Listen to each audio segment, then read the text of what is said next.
Di tepi jalur Pantura yang ramai oleh kendaraan besar dan deru angin Laut Jawa, Kota Tuban menyimpan jejak sejarah yang tak pernah benar-benar sunyi.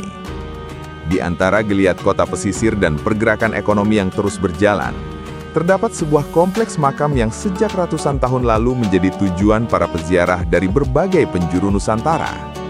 Itulah makam Sunan Bonang, ulama yang dikenal bukan hanya karena ilmunya, tetapi juga karena pendekatan dakwahnya yang menyatu dengan seni dan budaya. Berbeda dengan kawasan religi yang tumbuh di tengah permukiman padat, kompleks makam Sunan Bonang berada dalam lanskap kota pesisir yang terbuka. Nuansa religiusnya terasa bersahaja, menyatu dengan karakter Tuban sebagai kota dagang penting sejak masa lampau.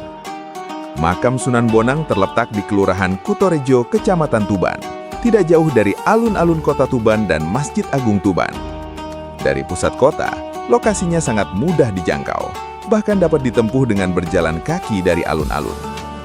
Bagi pengunjung dari luar kota, perjalanan menuju Tuban dapat ditempuh melalui jalur Pantura Surabaya-Semarang.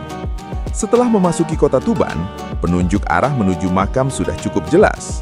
Area parkir tersedia di sekitar kompleks, kemudian peziarah melanjutkan dengan berjalan kaki memasuki gerbang utama. Tidak jauh dari kompleks makam berdiri Masjid Agung Tuban yang megah dan menjadi salah satu ikon kota. Arsitekturnya memadukan unsur klasik dan modern dengan kubah besar yang tampak menonjol dari kejauhan. Saat waktu sholat tiba, gema azan dari masjid ini menyatu dengan aktivitas kota, menciptakan suasana religius yang khas. Di seberang masjid terbentang alun-alun Tuban yang luas dan tertata rapi. Pepohonan rindang mengelilingi lapangan terbuka ini, menjadi tempat berkumpul warga pada sore hari.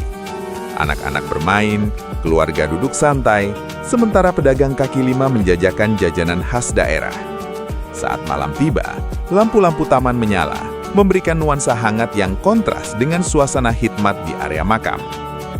Keberadaan Masjid Agung dan alun-alun ini memperkuat karakter Tuban sebagai kota religi sekaligus kota publik yang hidup. Peziarah yang datang ke makam Sunan Bonang seringkali menyempatkan diri beristirahat atau beribadah di masjid tersebut sebelum atau sesudah berziarah. Sunan Bonang dikenal sebagai salah satu tokoh penting Wali Songo dan merupakan putra Sunan Ampel. Dakwahnya berkembang di wilayah pesisir utara Jawa, termasuk Tuban yang pada masa itu menjadi kota pelabuhan strategis. Ia dikenal menggunakan pendekatan seni, khususnya musik gamelan sebagai media dakwah. Metode tersebut menjadikan ajaran Islam lebih mudah diterima masyarakat yang telah akrab dengan tradisi budaya lokal. Keberadaan makamnya di Tuban menjadi penanda kuat bahwa kota pesisir ini pernah menjadi simpul penting dalam jaringan penyebaran Islam di Jawa.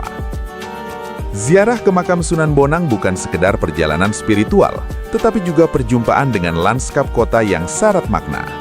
Dari kemegahan Masjid Agung Tuban, luasnya alun-alun Tuban, hingga kompleks makam yang khidmat, semuanya membentuk satu kesatuan ruang sejarah dan religius yang hidup.